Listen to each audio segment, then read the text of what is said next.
자, 26번 볼까요? 계약의 성립에 관한 다음 기술 중 바르지 못한 것은, 이 지문을 봤더니 한 지문은 길어, 나머지 지문은 짧어. 그러면 밑에부터 읽는 거예요. 긴 지문을 제일 나중에 읽는 거예요. 그래서 정답 나오면 가면 되는 거니까. 자, 26번의 정답은 5번이 틀렸죠? 5번이 왜 틀렸나 볼까요? 5번에 의사실현.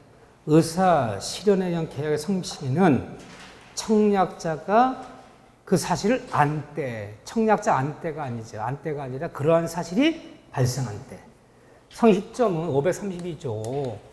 사회생활 때 거래 관행, 관례.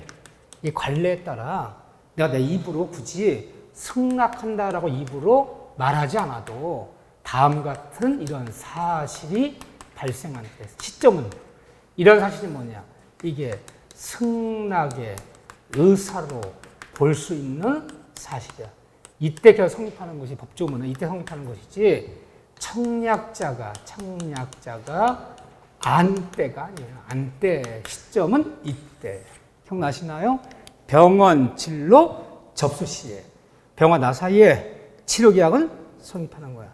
보내준 물건을 소비하기 시작했을 때. 안 살 것 같은 거 왜 먹어? 소비 시작했을 때. 그때 계약 성립하는 거지. 청약자 안 때가 아니다. 의사 계약 시점은 그러한 사실이 발생할 때. 533조. 교차 청약. 교차 청약에 의한 계약 성립 시점은 양청약이 더 들어왔네. 양청약이 뭐예요? 두 청약 중에서 마지막 청약이 발신한 날이 아니라 청약이 도달한 때, 이날에 계약은 성립한다. 법률 규정에 따라서. 두 청약자 마지막 청약이 도달한 날에. 안 때가 아니다. 몇 번 얘기했던 건데 이걸 틀리면 안 되죠. 정답 5번이 나왔는데 1번 얘기 봐볼까요? 1번 맞는 질문인데 528조야. 그냥 읽기만 해볼게요. 갑이 을에게 물건을 매도하겠다는 뜻과 승낙 기간을 10월 30일로 하는 내용의 서면을 발송했어. 10월 30일까지는 대답해달라. 발송하여 을에게 도달하였다. 을이 10월 20일 날 승낙 통지를 발송했는데 이게 열 하루 만에 들어갔어요. 대한민국에서 편지로 보내면 늦어도 4박 5일, 5박 6일은 들어가야 되는데 열 이틀 만에 들어갔어. 승낙이 지나서. 그러면 어떤 연유로 이것이 나는 충분히 도달할 수 있어 보냈는데 어떤 연유로 이것이 우체국에서 지연되고 연착된 거야. 그러면 갑이 승낙기한 내에 도달할 수 있었던 발송 알고도 지연 연착 통지를 하지 않았다면 연착되지 아니한 거로 봐서 이 계약은 뭐 한다? 성립한다. 그 안에 도달된 거 보기 때문에 성립한다는 뜻이야. 이 질문 맞는 질문이에요. 연착 통지하지 않으면 도달로 보기 때문에 계약은 성립한다. 지연 연착 꼭 통지해줘라. 맞는 질문. 원래 정답 5번이 너무 명확했어요. 이거 틀린 분은 이거 안 되는데 이건 틀리면 틀릴만한 게 있는데 안 때가 아니라 그러한 사 발생한 때. 이거 뭐 몇 번 얘기한 거라. 간단하지만 잘 나오는 질문이에요. 자, 27번 볼까요? 계약의 성립에 관한 내용 중 틀린 것은 다른 건 다 용서해도 이거 틀리면 용서받기가 좀 그래요. 27번 100% 맞았어요. 내가 지금 80문제 낸 것 중 100% 맞은 건 처음이야. 다 맞았어. 이럴 수가. 그래요? 이걸 맞는 분들이 또 26번은 틀린단 말이야? 그것도 이해가 안 돼. 자, 이번에 청약과 승낙은 불특정 다수에게도 뭐 때문에 틀렸어요? 승낙. 청약은 불교 다수에게도 가능하지만 승낙은 누구한테만 할 수 있다? 특정인에게만. 특정인 누구야? 청약자에게만 승낙한다는 말을 쓰는 거지. 불특정 다수에게 승낙한다는 말은 없다. 정답은 2번 나왔어. 2번. 네, 좋아. 나머지야 뭐 한번 읽어보세요. 잘 나오는 질문들은 아니니까 그냥 봐주시고. 자, 그런 다음에 28번 볼까요? 28번 같은 문제는 생각보다 어려운 문제인데 득점률이 좋아요. 28번도 우연부담 문제. 이 정도면 잡았다 봐야 되네. 우연부담인데 반드시 나와요. 어려워서가 아니라 사회생활 때 중요해서 우연부담. 후발적 불능. 계약이 성립한 후에 쌍방의 잘못 없이 네 잘못도 아니요 내 잘못도 없이 천재지변이나 삼자가실로 매매한 목적물이 모두 소실되었을 때 쌍방 잘못 없을 때는 우리 우연부담 문제로 넘어간다. 그 중에서 주의할 것은 3번, 4번, 5번이에요. 3번 좀 봐보세요. 그런데 이게 우연부담 문제인데 3번에 보면 의뢰과실로 을이 누구냐? 매수인. 우리 완전 계약 총론 문제 풀 때 부동산 매매 얘기가 나온 다음에 채권자, 채무자라면 부산 매매 계약에서 채권자가 누구예요? 채권자 그러면 항상 매수인. 채무자 그러면 매도인 상상하셔야 돼. 그럼 매수인이 의뢰, 채권자, 매수인의 과실로 매수인 지잘못으로 인하여 매매한 건물에 화재가 났을 때는 매도인은 을에게 매매대금을 잔금 지급을 청구할 수 있다 없다? 있다. 뭐라 부르는 거죠? 우연부담의 전환. 우연이 전환되어서 매도인은 목적물을 명도하지 않고도 대금주, 잔금주 요구할 수 있다. 모든 손실은 다 채권자, 매수인이잖아. 채권자주의 전환. 네 번째, 불이 났는데 언제 불이 났느냐? 매수인 의뢰, 채권자 지체 중에 채권 지체 중이라는 말 우리 어떻게 봤죠? 매수인이 잔금 지급이 연체되는 와중에 잔금 치는 날 장을 못 치렀어요. 못 치렀는데 며칠 뒤에 원인모를 화재가 나서 쌍방 잘못 없이 모두 소실했더라도 위험이 넘어가기 때문에 매도인은 이제는 몫을 명도하지 않고도 잔금지 요구할 수 있다 없다? 있다. 채권자 수령지체, 채권자 귀책사유로 또 하나는요. 특약이 있을 때 세 가지 경우는 위험이 전환되어서 매도인은 몫을 인도하지 않고도 대금도 요구할 수 있다. 그런데 5번 질문 참 중요한 질문이 법조문이에요. 4번의 경우에서 매수인 잔금을 연체하는 와중에 원인물 화재로 소실돼서 매도인 매수인에게 몫을 명도하지 않고 인도하지 않고도 잔금 지급을 요구했어요. 잔금 요구했다면 4번의 경우 채권자 지체 중이었으므로 갑이 누구야? 매도인 갑은 자기 책을 면했어. 몫을 명도하지 않고도 잔금 지급 요구했잖아요. 자기 의무를 면함으로써 얻은 이득이 있다면 그 얻은 이득 밑줄. 이로 인해서 4번의 경우 채권자 수용 지체 중이어서 잔금을 못 치는 와중에 이런 일이 벌어져서 매도인 목적을 명도하지 않고 잔금을 요구했단 말이에요. 요구했다면 채무자가 이로 인해서 얻은 이득이 있다. 매도인이 이로와서 얻은 이득. 그걸 대상청구권이라고 부르죠. 대상청구권. 화재보험금이 지급된대요. 재보상금이 지급된대요. 그렇다면 잔금을 받았다면 그 화재보험금 청구권은 재보상금 청구권은 넘겨주라는 거예요. 누구한테? 매수인한테. 매수인이 잔금을 치렀다면 매도인이 이로 인해서 얻은 이득이 있다면 화재보험금이나 무슨 재보상이 나온다면 이는 넘겨주는 거지. 그것도 지가 먹고 잔금도 지가 받고 이건 아니라는 거야. 그럼 만약에 이게 실제 이런 일이 있는지 없는지 모르지만 일단 내가 펜션을 갖고 있는 펜션 주인이야. 그래서 이 펜션 한 10년 된 펜션인데 화재보험에 가입해서 내가 한 달에 보험료를 30만 원씩 냈어. 10년이면 3,600만 원 낸 거야. 화재보험 가입은 3억이야, 3억. 근데 이 건물을 5억에 팔고 계약을 맺었어. 근데 잔금 치르는 날 잔금을 못 치러 얘가. 응? 연기되고 있어. 죄송합니다. 잔금이 마련이 안 됐습니다. 그럼 와중에 잔금 지급일날 잔금을 지급하지 못하는 와중에 3일 뒤에 벼락 맞았어. 이 집이. 벼락 맞아 불이 나 홀랑 나버렸네. 그러면 매도인은 그 펜션을 명도하지 않고도 잔금 지급해달라. 요구할 수 있어 없어요? 있잖아. 위험이 전환됐잖아. 원래 잔금 지급에 잔금이 지급됐다면 위험이 넘어간 거 아니야, 매수인한테. 지가 잔금치를 못 치고 있는 와중에 천재지변들 이런 일이 벌어지더라도 잔금 받을 수 있어요. 그러면 1억 5억 받았어. 근데 화재연금이 3억이 나온다네? 그래서 5억도 먹고 3억도 먹고 양빵이야. 너 잔금만 지원돼 봐줘. 그날 밤에 원인모를 화재야. 이로 해서 얻은 이득이 있다면 그거 줘야 되는데 내가 본 돈이 있잖아. 3,600만 원. 그럼 빼고 주는 거야. 내가 불입한 돈 빼고 남는 돈은 줘야 되는 거야. 이걸 대상청권이라고 부르는 거예요. 그래서 매수인이 몫을 인도받지 않고 잔금을 치렀다면 매도인의 이로 인해서 얻은 이득이 있다면 이는 반환해줘라. 네가 분 거 빼고 3,000원 빼고 그러면 얼마 줘야 되나? 3억에서 3,600만 원 빼고 2억 몇천만 원 줘야 되는 거야. 화재보험금은. 대상청권 얘기하는 거야. 이로 인해서 얻은 이득이 있을 때는 그 이득은 반환해 상환할 필요가 있다. 이때가 아니라. 잘 맞췄어, 아주. 5번 틀렸어요.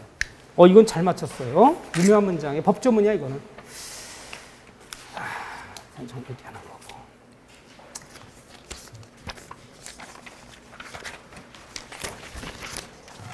생각보다 어려웠구나들. 29번 문제도 만만치 않은 문제죠. 어려운 문제죠. 네. 우리 동시항명권이 이런 스타일로 나오는 것은 과거예요. 과거에 너무너무 많이 나왔던 스타일이야. 근데 최근은 이렇게 빡 쳐놓고 동시항명 고르시오. 동시항 아닌 거 고르시오. 쉽게 나왔어 계속. 그렇지만 과거에는 성립 요건이 잘 나왔단 말이야. 그래도 너무 어려운 건 아니. 5쯤은 익혀주셔야 돼. 다시 이 정도. 동시항명권은 이 정도 익혀주셔야 돼.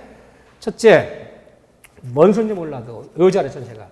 동시에 항변권이 부과되어 있는 채권을 동시에 항변 푸는 채권을 자동 채권으로 상계 처리하는 건 된다 안 된다? 안 된다. 하지만 동시에 항변 푸는 채권도 자동은 안 되지만 수동 채권으로서는 상계할 수 있다 없다? 있다. 외우셔야 돼. 자동채권 수동채권 시험범위 아니야. 아니지만 자꾸 내 애들이 자동으로는 상계할 수 없지만 상계 안 되지만 수동은 된다. 외우자를 새거요. 자동은 안 돼요. 수동은 된다. 자동이에요, 수동이에요 지금. 수동 채권 상계할 수 없. 틀렸죠? 수동으로는 상계할 수 있다 없다? 있다. 그다음에 2번 지문도 참 유명하죠. 쌍무관계가 계약이 존속하는 동안에 채권량도 채무 인수 상속 등으로 사람이 바뀌더라도 동시항변을 소멸하지 않는다.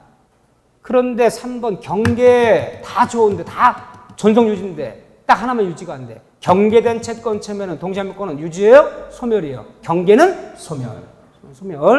4번 좀 잘 봐보세요.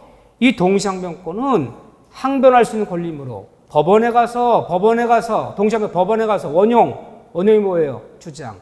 동시항변권은 법원에 가서는 뭐 하여야? 동시항변권은 주장하고 입증하여야 법원은 고려하지. 주장하지도 않는데 법원이 알아서 직권으로 고려한다, 고려치 않는다.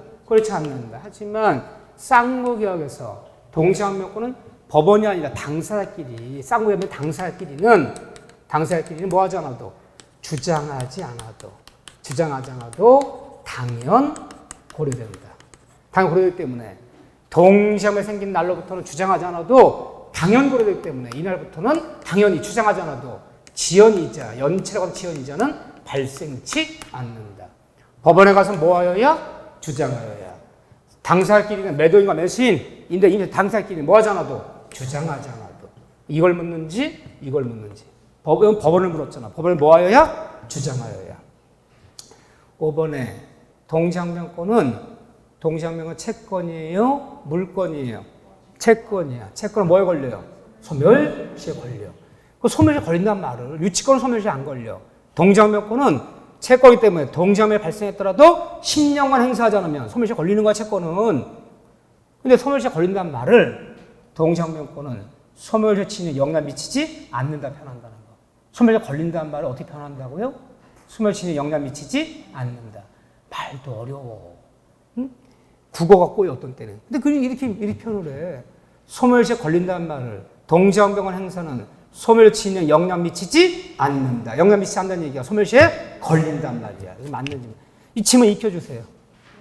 추상적이야. 그렇지만 이 정도 지문 너무너무 자주 나왔던 지문들이야. 너무 어려운 건 아니야. 이 정도까지는 해보셔야 돼. 그전에 하도 자주 나왔던 지문들이라. 자, 30번 문제 볼까요? 30번 문제도 제 3자랑, 우연부담 문제랑 3자랑 계약 문제는 잘 맞히시네. 근데 우연부담이랑 3자랑 계약 반드시 나와요. 이거는 뭐 고정선율이라 봐야 돼. 제 3자를 우연계약. 빠져본 적이 없죠. 잘했어. 아주 잘했어요. 그 문제는. 자, 1번에. 다음 중 득점률 68%야. 대부분 맞았다는 거예요. 1번에. 매도인갑과 매수인이 계약을 하면서 대금 병액을 지급하기로 매매계약 갑과 을이 체결하면서 을은 매매대금 예태 지급하는 걸 병예태 지급하기로 낙약자, 수익자, 요약자, 보상관계, 대가관계, 수익의 의사표시 이들하는 거죠. 이때 을은 이 어려운 문제를 맞췄단 말이야. 을이 누구야? 낙약자 을은 갑의 병에 대한 항변, 갑과 병의 관계, 갑과 병의 관계, 갑이 병한테 뭐 주장하는 거, 얘 둘의 관계, 갑과 병의 관계. 우리가 뭐라 불러요? 대관계. 이 대관계가 문제를 가지고, 대관계 문제를 가지고, 대관계는 두 사람의 내부 관계에 불과하기 때문에 이 계약에 전혀 영향을 미치지 않기 때문에 대관계 문제를 가지고 갑이 을에게 낙약자에게 아무것도 주장할 건 없고, 낙약자도 이 문제를 가지고 병한테 주장할 건 아무것도 주장할 건 없다. 전혀 미치지 않는다. 봅시다. 근데 일반에 뭐로 되어 있나? 을은 갑의 병에 대한 항변, 갑과 병의 관계야. 항변으로 낙약자가 병에게 대항할 수 있다 없다? 없다. 아무것도, 대항이란 말을 항상 뭐로 바꾸자? 주장. 아무것도 주장할 것은 없다. 있다 그랬잖아. 틀렸잖아요. 전혀 영향 미치지 않기 때문에 얘네 둘의 관계를 가지고는 이 문제를 가지고 얘한테 아무것도 주장할 것은 없고, 이것도 아무 주장할 필요는 없다. 대항하지 못한다. 주장할 거 없다. 그런데 대항할 수 있다. 주장할 수 있다. 틀렸잖아요. 나머지 질문은 읽지는 않을게요. 그렇지만 5번 질문 같은 거 특히 주의해야 될 질문이죠. 원상회복은 누구한테 요구하라? 낙약자가 수익자한테 이행된 후에도 계약이 해지됐다면 원상회복은 계약 당사자이 요약자한테 요구하는 거지. 이행했다고 해서 병한테 직접 원상회복 요구하는 거 아니다. 너무나 잘 나오는 질문. 맞는 질문 5번 봐주시고, 31번 문제도 잘 맞았어요. 그러니까 시험 문제는 어떤 때는 5질문 중에 한두 질문 잘 눈에 안 들어와도 늘 수업 시간에 키가 되고 있는 질문, 키포인트가 되는 질문이 있어. 그거 갖고 맞고 틀리고 하는 경우가 참 많아요. 자, 31번에 계약의 해지한 설명으로 틀린 것은, 정답은 2번이 틀렸어. 그럼 여러분들 29번, 30번, 30번 너무너무 중요한 문제들이야. 이런 문제들은 거의 만난다 봐야 돼. 2번 볼까요? 채무자가 불이행 의사를 명백히 표시했어. 나 이행 못해. 잔금 못 치러. 라고 표시하더라도 이행기 도래 전에는 채무 없이는 해지할 수 있다 없다? 있다. 채무자가 미리부터 이행 거절을 명백히 하고 있을 때는 이행기 도래 전이라도 뭐 없이, 채무 없이 즉시로 뭐 할 수 있다? 해지할 수 있다. 채무 없이 해지하는 거 8가지 내가 적어줬어요. 몇 번이고 보셔야 돼. 이건 틀린 지문. 그런데 5번 지문 봐보세요. 계약 당사자 일방 또는 쌍방이 여러 명이면 해지는, 해지건 같은 거야. 해지건 여러 명일 때는 전원부터 전원에게 행사해야 한다. 해지의 불가분성. 전원이 전원에게 행사해야 해지된다. 전원이 전원에게. 해지의 불가분성. 547조 맞는 지문이고, 그렇죠. 다만 1번 지문 주의해야겠죠? 몇 번을 봐도 주의해야 돼. 몇 번을 봐도 헷갈려. 551조에. 자, 계약을 해지했어. 또는 너 의무 해지한 다음에 해제권자가 해제 당한 사람한테 쫓아가서 손해배상 청구할 수 있어 없어요? 있어요. 이 손해 청구할 수 있단 말을 계약의 해지는 손해배상 물을 수 있단 말을 법조문에 계약의 해지는 손해청 영향을 미친다? 미치지 않는다? 미치지 않는다. 표현한다는 거. 영향을 미치지 않는다. 미친다는 틀려요. 이거 선생님 제가 저도 맨날 헷갈려 이게. 왜? 국어학적으로 이게 안 맞아서. 근데 법조문에 그때 쓴 거기 때문에 자꾸 나오면 헷갈린단 말이에요. 그래서 계약에 해지하고 손해배상 청구할 수 있다는 말을 손해청 영향 미치지 않는다. 미치지 않는다 표현한다는 거. 미치지 않는다. 맞는 질문이에요. 봐주시고. 자, 32번은 뭐 괜히 지문만 길었지 사실은 뭐 그렇게 마음에 드는, 제가 냈지만 마음에 드는 문제는 아니야. 그렇지만 틀리라고 내봤어. 틀리라고. 아니 왜 틀리라고 내야 돼? 틀리라고 내야 돼요. 몇 문제는 실제로는 그렇잖아. 틀려내는 문제 꼭 있어. 2-3문제. 응? 자, 보시죠. 그래도 우리는 그런 것도 맞춰. 그런 것도 맞춰. 자, 옳지 않은 것은 뭐 다른 건 지문이 길지만 정답은 일단 3번이 틀렸는데 3번이 왜 틀렸나 먼저 봅시다. 해약금의 해제. 계약금은 증약금, 우약금, 해약금. 해약금 해제가 뭐예요? 계약금을 건 매수를 계약금만 포기하면, 받은 사람은 100만 상환하면 일방적으로 계약을 뭐 할 수 있다? 파기할 수 있다. 계약금 포기하고 계약을 해제하는 그것을 우리가 해약금이라 불러요. 해약금. 해약금의 해제 효과는 채권 관계를 소급적으로 소멸시키므로 다 소급해 있어. 해제는 다 소급표가 있어요. 약정 해제건 합의 해제건 법정 해제건 뭐건 모든 해제는 소급표가 있어. 이게 약정 해제건 법정 해제건 또 쌍마 해제 계약이라는 게 있어요. 해제 계약. 쌍마 다시 합의해서 없애버리는 거. 해제 계약. 해제자만 들어가면 해제 계약이건 약정 해제건 법정 다 소급표는 다 있어. 소급표는. 여기까지는 맞아. 다 소급표 있는 거야. 소멸케 함으로 해약금 해제에서도 약정 해제에서도 손해배상 청구나 원상의 문제는 생깁니다. 맞아요, 틀려요? 틀렸어요. 해약금 해제, 계약금 포기 해제에서 몇 가지가 없다? 일단 채권할 필요가 없다. 원상회복이 없다. 그리고 뭐가 없다? 별도의 손해배상이 없다. 이 세 가지가 없는 것이 무슨 해제? 약정 해제 또는 해약금 해제. 계약금 포기한 해제는 이 세 가지가 없다. 이 세 가지 뭘 한다는 점이에요? 법정 해제. 법정 해제는 계약을 맺었는데 결 위반에 중도금을 안 치러요. 잔금을 안 치러요. 그래서 해제예요. 그럼 법정 해제는 이 세 가지가 있다. 해약금, 약정 이 세 가지가 없다. 그런데 4번 지문 어려운 지문인데 그래도 뭐 기출지문 한 번은 나왔던 지문이에요. 두 번 나왔구나. 한 10년 본 시험에도 두 번 나왔어요. 이 지문이. 정답을 결정하지는 않았지만. 무슨 말을 하나 봅시다. 4번. 맞는 지문인데 4번에 타인의 권리를, 이거 32번은 어려운 문제예요. 3번 지문은 쉬웠죠. 나머지가. 타인의 권리를 매매한 자가 그 매도인이 권리 이전을 할 수 없게 된 때는 매도인은 선이 매수인에게, 선이었던 매수인에게 불능당 시가를 표준하여 그 계약, 밑줄에서 그 계약이 완전히 이행된 것과 동일한 효과.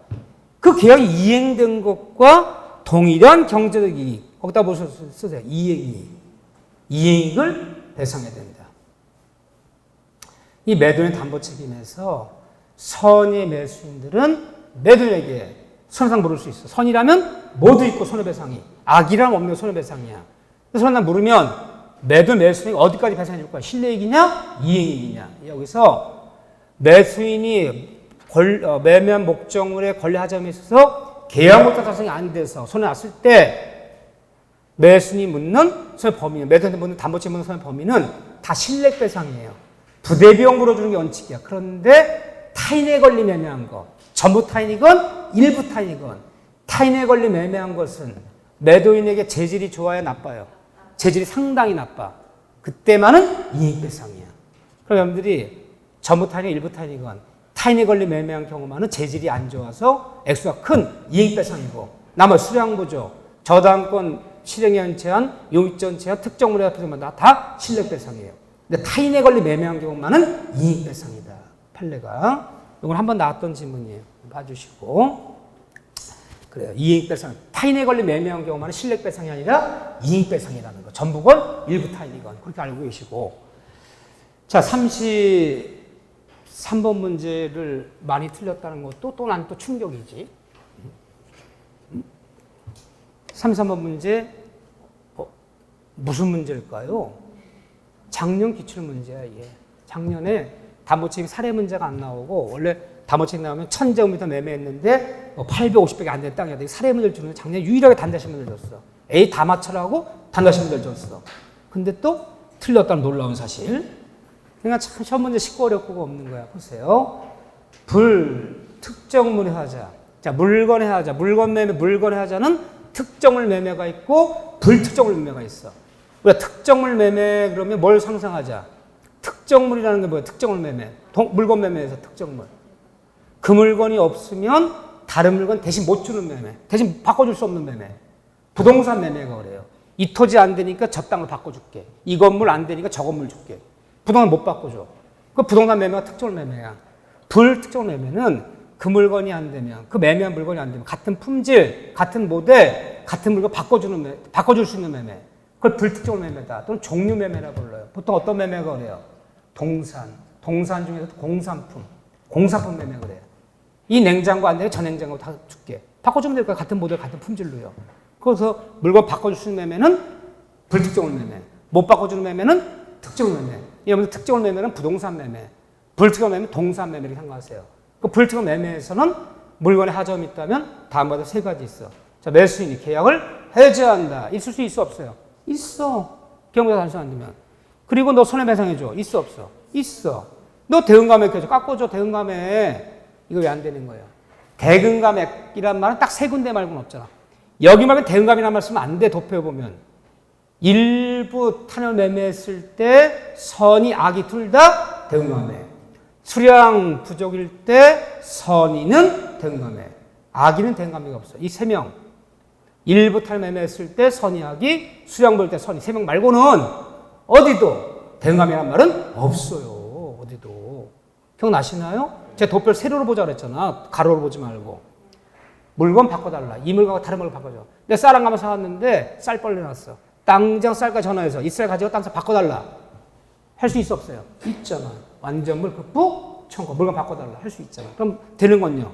안 되는 것은 대응감액 하나 안 되네. 그죠? 정답은요? 4번. 대응감액은 그 세 군데 말고 쓰면 안 되는 용어야. 일부 탄력 매매, 수량 부족, 선의까지는 딱 3명. 오케이. 그리고 34번 볼까요? 34번도 역시 별로 바람직하지 못해. 득점이 34번이 28% 맞았어. 28% 맞나? 34번? 그러네요. 저 18분이 답안지를 내셨는데 5분 맞았어요. 5분이 맞아서 5분만. 34번 이거 틀리면 안 되지. 틀려도 틀릴 만한 게 있고 안 틀려야 되는 게 있어요. 자 보세요. 다른 건 몰라도 토지임대차에 지상물 매청권은 거의 단골 손님이잖아요. 최근 6번 본 시험에 5번 나왔어. 임대차 문제가 2문제도 나오고 3문제도 나올 수 있는데 이건 고정이었어요. 토지임대차에 지상물 매청권. 한번 볼까요?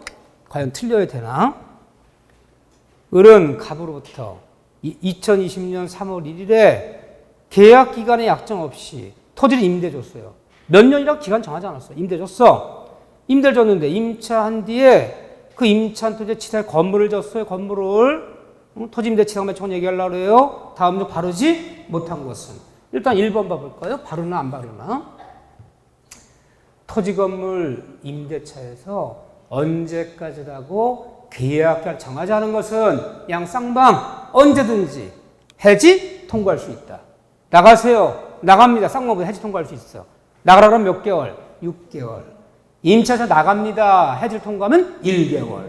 전세권은 쌍방모두 6개월이지만 임대차는 계약에 정하지 않은 거 나가라면 6개월, 나간다면 1개월 내 빼줘라. 3개월 아니에요. 6개월, 1개월이에요. 그래서 토지 임대 중에 계약 기간을 정하지 않았단 말이에요. 근데 몇 년 만에 토지 임대 갑이 해지 통과 날라서 해지 오늘부로 해지를 통과합니다. 라고 날라왔다면 토지 임차는 을은 갑에게 갱신 청구 유무에 불구하고 갱신 청구 필요 없었는데 유무에 불구하고 매청권을 행사해요.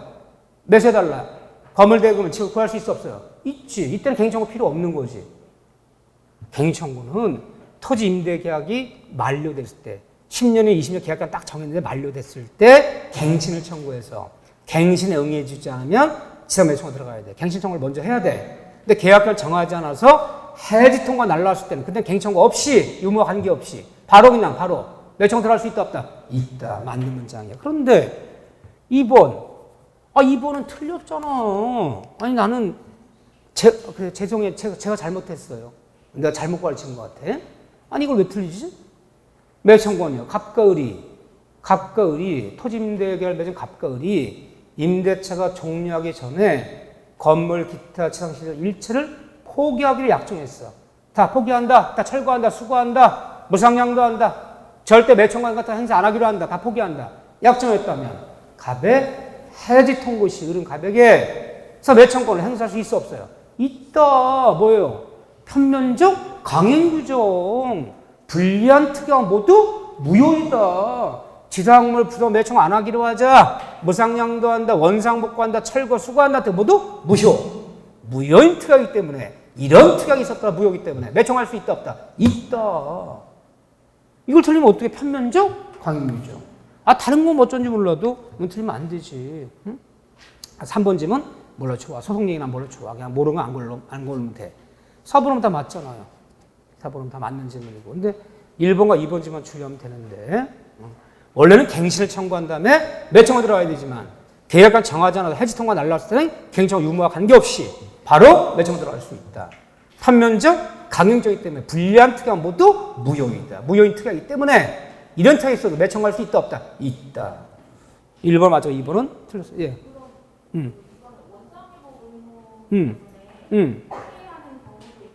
아, 그거는 이 말이 나와야 돼. 그 말은 신의측에 비춰볼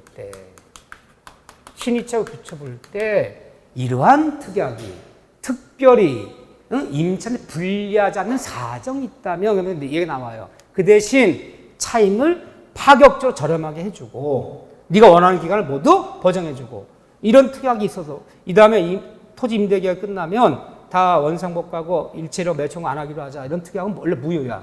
응? 아무런 말이 없으면. 근데 그것이 이 말이 붙어. 인간의 신체에 비춰볼 때 그럴 만한 사정이 있고 그런 특약이 특별히 임차인에 불리하다는 사정이 있다면 그 대신 차임을 파격적으로 저렴하게 해주고 계약 기간을 원하는 만큼 해주고 이런 식의 얘기가 나오면 신의측이란 말만 나오면 뒤집어질 수 있는 거다. 여기뿐 아니야.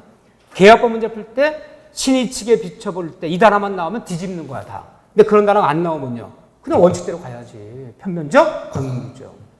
그런 말이 안 나오잖아. 신의측에 비춰볼 때 이것이 뭐 특별히 임차인에 불리하지 않은 사정이 아니고 이런 거 안 나오잖아. 그러면 원칙대로 가야지. 막 상상하면 안 되지. 2번은 틀린 거예요. 아, 그래 틀리셨구나. 아주 조금만 핑계가 있으면 다 틀려. 그래요. 아, 농담이에요, 농담. 35번이요. 35번도 잘 맞았어요.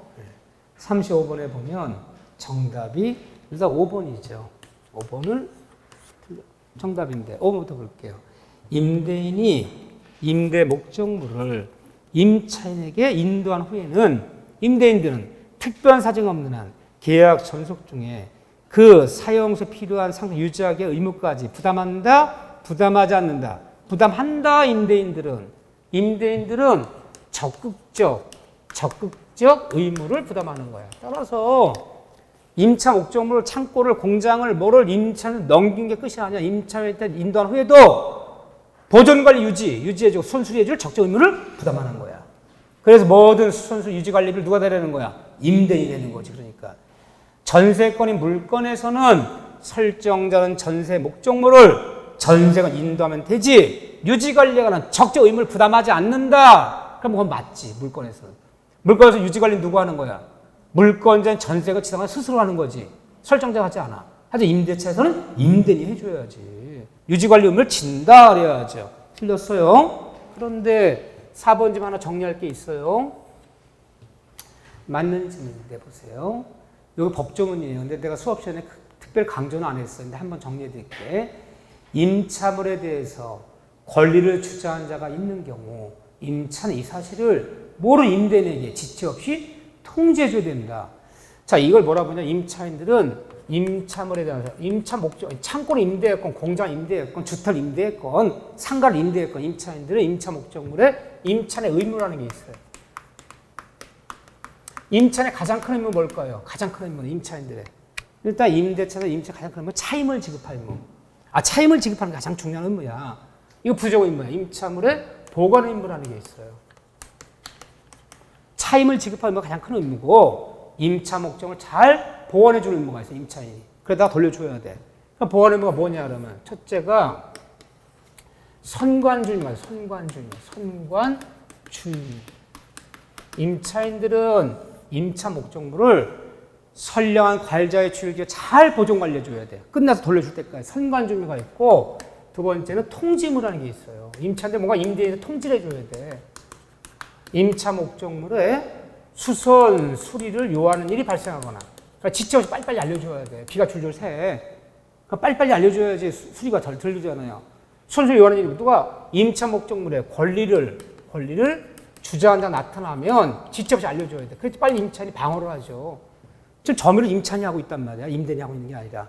이게 통지무가 있고 세 번째는 임차인들은 참아야 돼요. 수인 의무가 있어요. 못 참으면 큰일 나는 거야. 참아야 돼. 뭘 참어? 수인 의무. 임대인의 지나친 수선수리 행위도 임차인은 거절할 수 없다. 다만 지나친 수선수리 때문에 임차 목적 달성이 안 된다면 임대차 해지는 할지언정 어떤 경우도 수선수리를 거절할 권리는 없어요. 그걸 수인 의무라 불러요. 이 세 가지 의무가 있어요. 이걸 보관 의무라 불러요.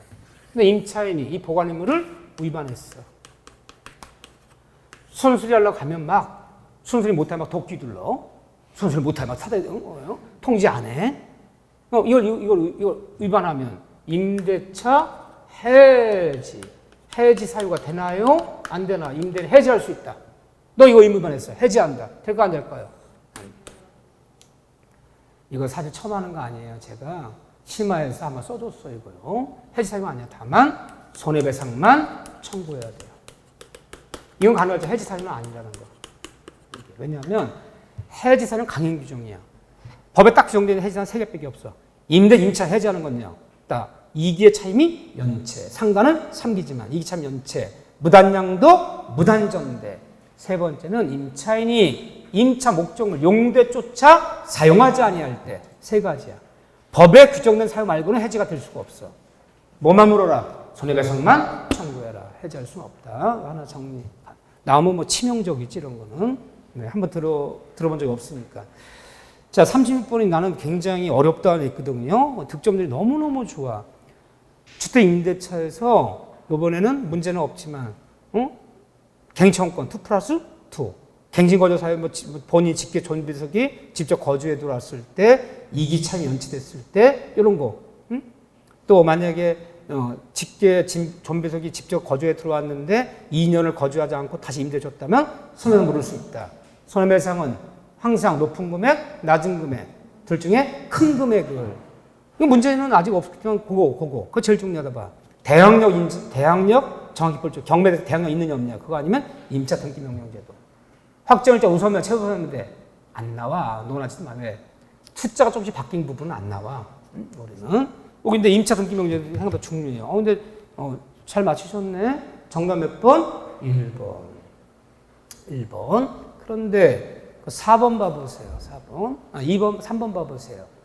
그래서 2년 계획이 끝났는데 보증금 안 빼줘서 임차 등기 명령 제도에 따라서 임차 등기 내고 명령 등기 내고 이사 나갔어. 이때 집주인 의뢰 임차 보증금 반환 의무와 임차인 갑이 임차 등기 말소시키는 의무는 서로 동시행이다, 동시행이 아니다. 동시행이 아니다. 보증금 반환이 뭐다? 선행이다. 동시행명 관계가 아니다. 보증금 반환이 선행이다. 틀렸네? 관계 틀렸네. 그런데 임차 명령 내놓고 이사 나갔어. 물론 빈집이죠. 근데 이게 경매가 들어가 버렸어. 경매 들어가서 경락이 된 경우에 임차 명령기관 세입자가 배당 신청을 안 했어요. 배당 신청 안 했어. 배당 안 해도 빼준다 안 빼준다? 빼준다. 임차 명령기관 세입자는 임차 명령 주택 경매당했을 때 배당 신청이 필요 없다. 안 해도 법원이 알아서 빼준다. 배당 신청 필요 없는 채권이다. 유일하게. 배당 신청 하여야가 아니야. 배당 신청 하지 않아도 빼준다. 하지 않으면 안 빼준다. 틀렸네. 배당 신청 필요 없다. 그 얘기죠. 나머지 한번 그래보고 두 지문이 특히나 중요한 지문이고 우리 봐주시고 37번 문제 거의 상가법법 문제죠.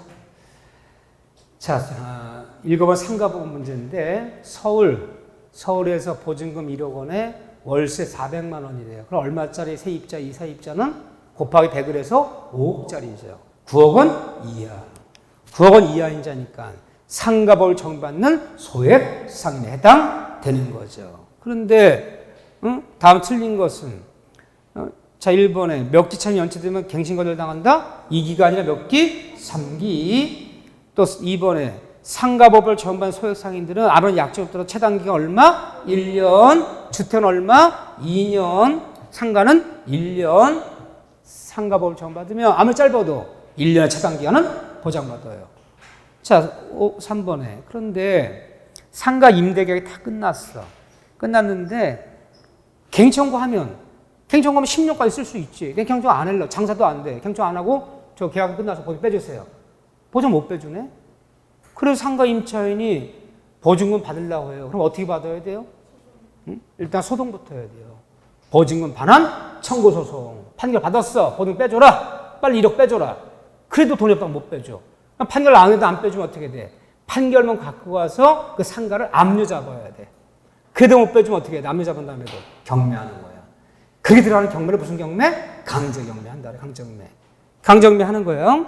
그럴 때 경매 신청할 때 경매 신청 두 번째 줄에 상가 임차인이 이런 절차를 밟아서 경매를 신청하는 경우에 갑에 상가 갑에 건물 명도 의무 이행이 집행의 조건이 상가를 벼줘야 상가를 상가 주인에게 돌려줘야 경매 신청할 수 있다. 맞 틀려요? 틀렸어요. 요건이 아니다. 언제 가서 벼주면 돼? 그 경락대금에서 법원에 보증금을 수령할 때 그때는 상가를 벼주었다는 증거 벼주지 않고서는 경락 보증금을 수령할 수가 없어. 배당을 받을 수가 없어. 그때 벼주면 되는 거지. 경매 신청할 때는 집을 비우지 않고도 상가를 비워주지 않고도 경매 신청할 수 있다 없다? 있다. 이렇게 들어가는 거죠. 네, 요즘은 여기서 명도 의무가 집행개시 요건이다. 경매 신청 요건이다. 이게 틀린 거야. 명도하지 않아도 경매 신청할 수 있다. 38번은 제가 너무너무 강조한 문제죠. 38번은 뭐 다른 건 몰라도 난 가담법 머리 아파, 뭐 청산 절차, 뭐 실행 통지 뭐 외워야 되는데 절차법이라 외워지지도 않고 뭔 소리도 잘 머리에 들어오지도 않아. 근데 시험은 맞고 싶어.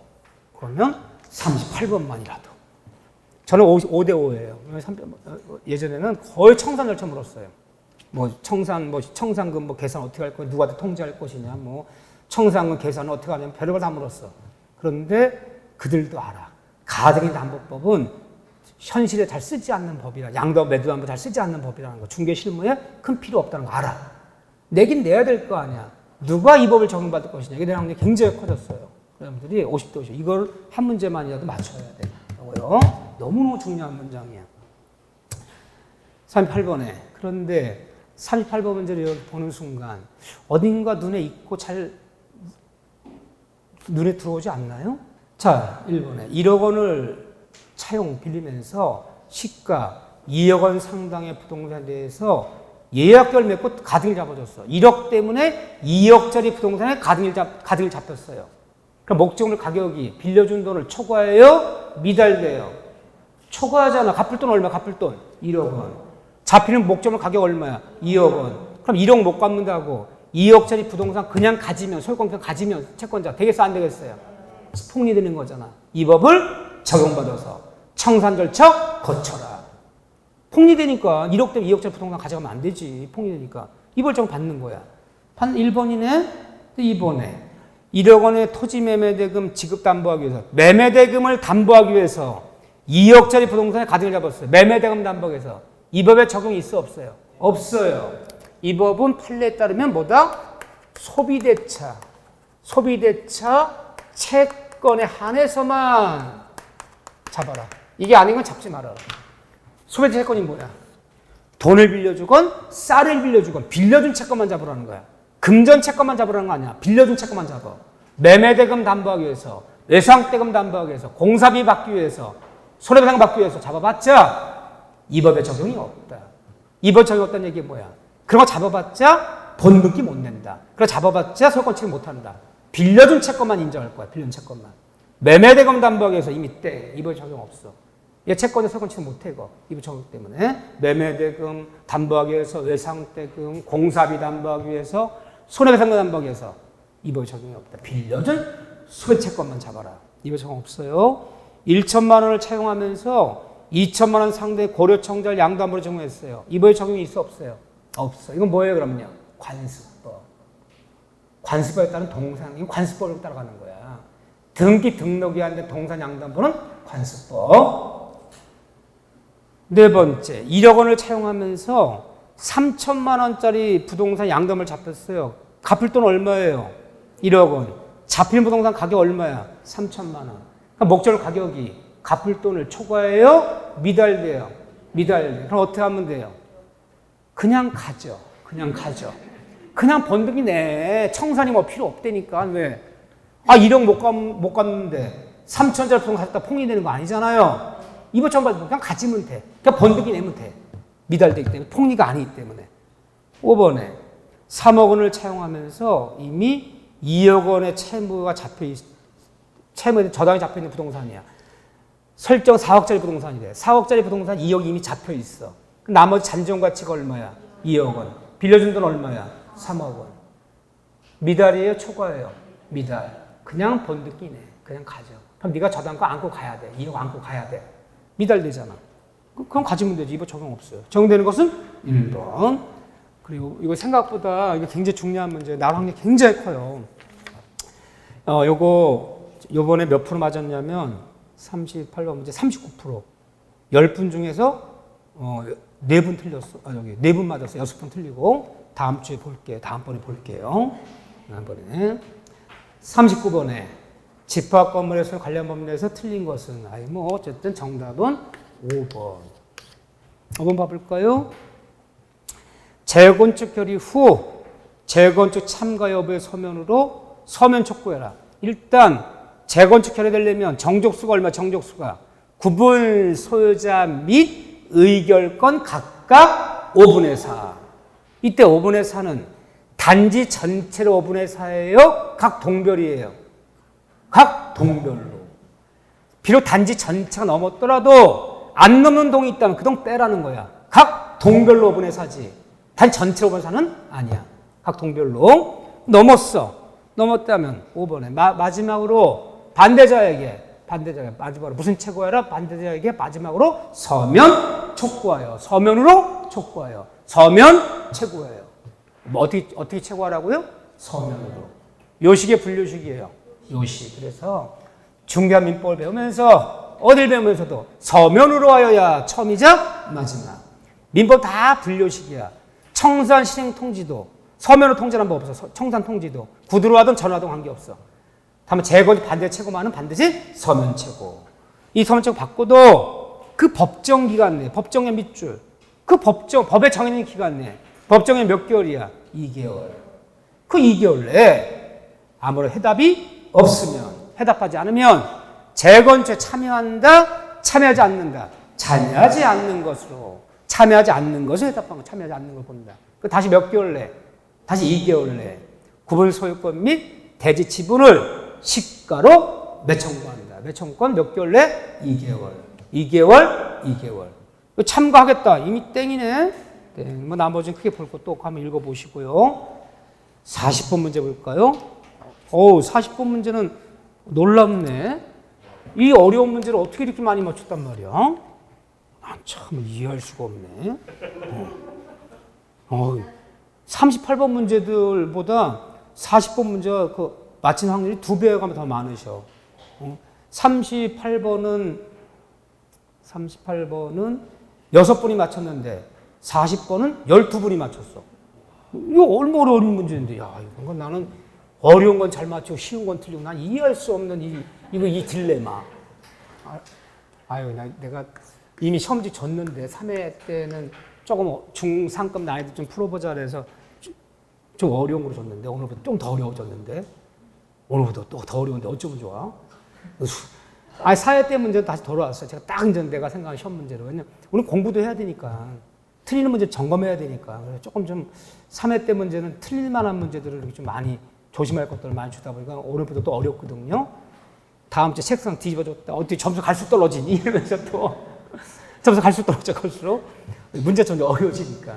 근데 항상 연습은 조금 실제보다 조금 세게 해야 되는 거야. 다음 주 문제는 그러면 실제 문제보다 3문제, 4문제 어려운 문제지. 이렇게 따져보면 조금씩 이렇게 어려운 걸 스파링을 해야 되는 거야. 조금. 그래야지 공부할 게 있잖아. 좀요. 너무 어려우면 안 되지만 그래도 그 정도가 중상급 문제가 많아요. 다음 주는. 조금. 오늘 문제보다 또 2-3문제 또 어려우니까. 자, 봅시다. 40번 봅시다. 모든 명시탁 문제는 유형을 먼저 파악해야 되죠. 그렇죠? 어디에 해당되는 명시탁인지. 갑은 을소의 부동산을 취득하고자 하나 세금 문제 등을 이유로 평에게 매매자금을 건네주면서 평아 네가 직접 을과 계약을 맺어라. 그래서 을소유 부동산을 갑이 매수하고 싶은데 지 이름을 못 사니까 평아 돈은 내가 대줄 테니까 자금주에 자금주 이 돈 갖고 와서 네가 계약 맺고 네가 대금 치르고 네 아파트는 끼내다. 뭐죠, 이거? 계약 명의신탁.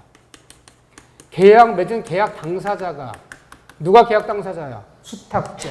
수탁자 계약을 직접 맺어버리면 계약 명의신탁. 계약은 신탁자가 계약 맺어. 신탁자 계약 맺고 등기만 예명을 확인해주라. 그러면 신탁자 계약 당사자면 제3자 간의 명의신탁. 수탁자 계약 당사자라면 계약 명의신탁. 계약 맺었다. 이때 얘네들이 맺은 이때 이 매매 계약, 부동산 매매 계약 자체는 유효다, 무효다. 유효하다. 아무 문제 없는 계약이야. 그래서 얘가 이렇게 잔금 치르고 이렇게 등기를 넘겨받았어. 그러면 매도인에서 수탁자 앞으로 이루어진 물권 변동은 이걸 물권 변동이라고 불러요. 물권 변동. 또는 다른 말로 등기는 유효다, 무효다. 유효하다. 둘 다 유효해. 그러면 매도인과 돈 대준 신탁자 사이에는 아무런 법적 관계도 없어. 그래서 현재 등기 떼어보면 이 돈 갖다가 매매계약 직접 맺고 잔금 치르고 을에서 병으로 등기가 났다면 이 등기는 유효다, 무효다. 유효하기 때문에 수탁자 병은 이 소유권을 취득한다. 취득하기 때문에 얘가 얘한테 쫓아가서 이 다음에라도 부당이득 반환 청구. 부당이득 반환 청구에서 뭐는 찾아갈 수 있어? 내가 대준 거 돈, 자금. 내가 대준 돈은 달라. 돈은 찾아갈지언정 얘가 얘한테 부동산 반환을 요구할 수는 없다. 이 모든 전제는 이게 등기가 유효하고 수탁 소유권 취득한 이 모든 전제는 매도인이 뭐일 때? 난 몰랐다. 선일 때 이게 성립이 되는 거야. 매도인이 악이 다 알고 있어. 돈 되는 거 다 알고 있어. 전화를 맨날 이 사람이 저기요, 을씨 오늘 중돈 보냈는데 받으셨나요? 예, 받았습니다. 다 얘가 연락해. 얘 꼭두가시야. 허수아비야. 심부름에 불과해. 그러면 얘도 알고 있어. 그러면 세 명이 모두 알고 있다면 3자의 명의탁이 되어서 이거는 무효가 되는 거야. 얘가 선일 때만 유효해지는 거야. 그래서 다 좋은데 5번에 을이 선인, 매도인 선인 경우 신탁자가 수탁 병에 대해서 소유권을 반환 청구할 때 부동산 소유권을 안 되죠? 반환 청구하는데 뭘 반환해달라? 돈은 달라. 응? 돈은 반환 청구할지언정 소유권 반환을 부동산 반환을 요구할 수는 없다. 소유권 누구한테 있다? 병에게 있다. 그렇죠. 정답 몇 번? 5번. 잘하셨어. 너무 스텝 받지 마시고요. 지난주는 제가 실제 시험 문제보다 조금 쉬웠던 문제고 이 문제는 실제 시험보다 조금 두 문제쯤 어려운 문제였어요. 여러분들 평균은 지난주는 60점 나왔거든요. 평균이. 이번 주에는 50점 나왔어요. 정확히 4문제 떨어지셨어요. 이렇게. 그러니까 그 정도 수준이었다. 그래서 이런 정도 문제를 어떻게든 60점 정도 맞아보려고 노력을 하셔야 돼요. 실제 시험장 가면 65점, 7점 사이에 들어갈 테니까. 저는 정확히 봐요. 이렇게요. 오늘 한 65점 정도 맞으신 분들은 시험장 가면 7점대는 다 확보하셨어. 그 정도. 오늘 고생하셨고요. 다음 주에 뵙겠습니다. 수고하셨습니다.